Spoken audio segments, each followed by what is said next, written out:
তো বন্ধুরা, ভারত আর পাকিস্তান লড়াইয়ের মাঝে এবার ময়দানে ঝাঁপিয়ে পড়েছে রাশিয়া, যেখানে রাশিয়ার তরফ থেকেও বিমান ভর্তি করে হাতিয়ার পাঠাতে শুরু করে দিয়েছে ভারত।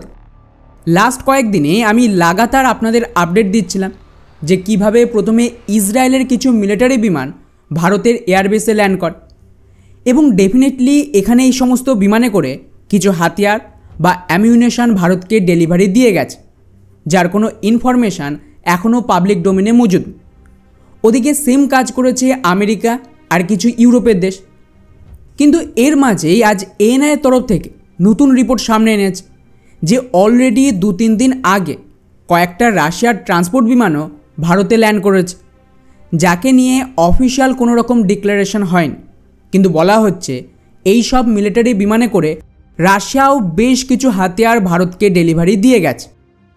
ইন্টারেস্টিং ব্যাপার হলো যেভাবে একের পর এক দেশের হাতিয়ার নামছে ভারতে, তাতে একটা বিষয় তো পরিষ্কার যে ভারত নিজেদের হাতিয়ারের স্টক বাড়াচ্ছে মারাত্মক পরিমাণ। কিছুক্ষণ আগে একটা খবর সামনে এসেছে যেখানে আমাদের অর্ডিন্যান্স ফ্যাক্টরি যারা সেনার জন্য অ্যামিউনেশন হাতিয়ার তৈরি করে তাদের সমস্ত কর্মচারীদের ছুটি বাতিল করা হয়েছে এবং এমার্জেন্সি বেসিসে প্রত্যেককে কাজে যোগ দেওয়ার নির্দেশ দেওয়া হয়। অর্থাৎ আমাদের যে হাতিয়ারের প্রোডাকশান তাকেও কিন্তু বাড়ানো হচ্ছে দেশের ভেতরে। ফলে এটা সাফ ইঙ্গিত দিচ্ছে ভারত ডেফিনেটলি হয় যুদ্ধের জন্য রেডি হচ্ছে অথবা পাকিস্তানের দখলে থাকা কাশ্মীরের কিছু এরিয়া ক্যাপচার করার প্ল্যান করছে। কারণ আপনি নিজেই ভাবুন, যদি ভারত গত দুবারের মতন পাকিস্তানের ওপর সার্জিক্যাল স্ট্রাইক করত অথবা এয়ার স্ট্রাইক করত, এতে এত সময় লাগার তো কথা না, এতদিনে স্ট্রাইক হয়ে যেত।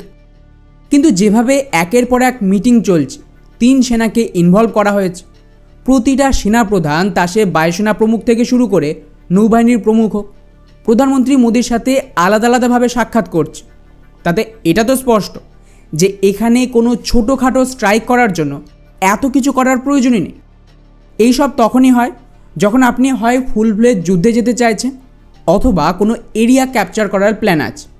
ফলে এখানে বলার প্রয়োজনই রাখে না যে কেন রাশিয়া, আমেরিকা, ইসরায়েল আর ইউরোপ থেকে একের পর এক হাতিয়ার ভর্তি বিমান ভারতে ল্যান্ড করছে।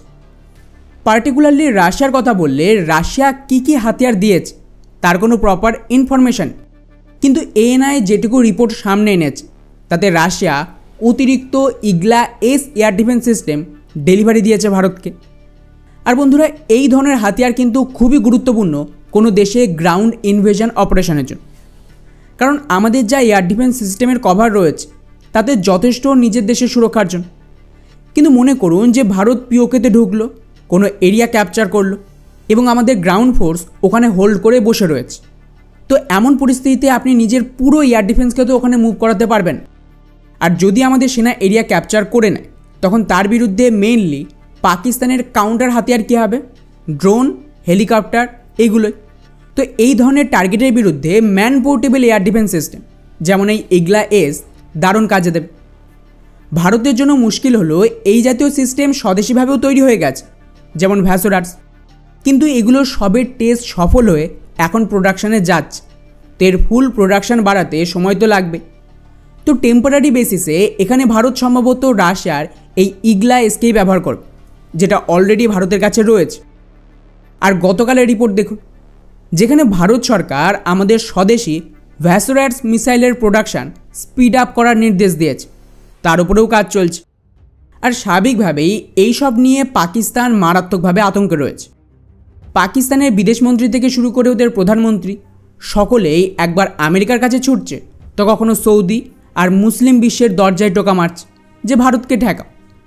এর চক্করেই এখন রাশিয়াকেও পাকিস্তানের তরফ থেকে রিকোয়েস্ট করতে শুরু করে দিয়েছে, যেখানে পাকিস্তান রাশিয়াকে মিডিয়েটর হিসেবে চাইছে। কারণ পাকিস্তানও জানে রাশিয়া এমন একটা দেশ যারা ভারতের পক্ষে থাকে, তো ভারত হয়তো রাশিয়ার কথা শুনবে। তাই পাকিস্তান চাইছে রাশিয়া এখানে মধ্যস্থতা করে দিক 2 দেশের মধ্যে। কিন্তু বন্ধুরা, টু বি অনেস্ট, ভারত রাশিয়ার কথা তো শুনবেন। গতবার কিন্তু আমেরিকার ডোনাল্ড ট্রাম্প নিজে এটার ডিমান্ড করেছিল যে ভারত আর পাকিস্তানের মধ্যে আমি চাইলে মিডিয়েট করতে পারব। ভারত তো সাফ জানিয়ে দিয়েছিল কোনো তৃতীয় দেশের কথা ভারত মানবেন, এটা দ্বিপাক্ষিক বিষয়, ভারত ডিসাইড করবে যে। কিন্তু এই ধরনের পরিস্থিতিতে লিপ সার্ভিস জরুরি, এটাই ডিপ্লোমেসি। তো রাশিয়াও ভারতের নীতিকে কাজে লাগিয়েই নিউট্রাল থাকার চেষ্টা করবে। আর এটাই বয়ান দিয়েছে যে দুই দেশের মধ্যে শান্তিপূর্ণভাবে বিষয়টি মিটে যাক, রাশিয়া এটাই চায়। ব্যাস এইটুকু। প্রতিটা দেশ খেয়াল করবেন এই সেম কথা বলছে। কিন্তু যে ধরনের অ্যাক্টিভিটি চলছে তাতে আমার তো কোনো দিক থেকেই মনে হচ্ছে না এটা শান্তির দিকে যাচ্ছে। তো পাকিস্তানের কপালে মারাত্মক কষ্ট নাচ্ছে, যেটা ওদের সেনা নিজেরাও জানে।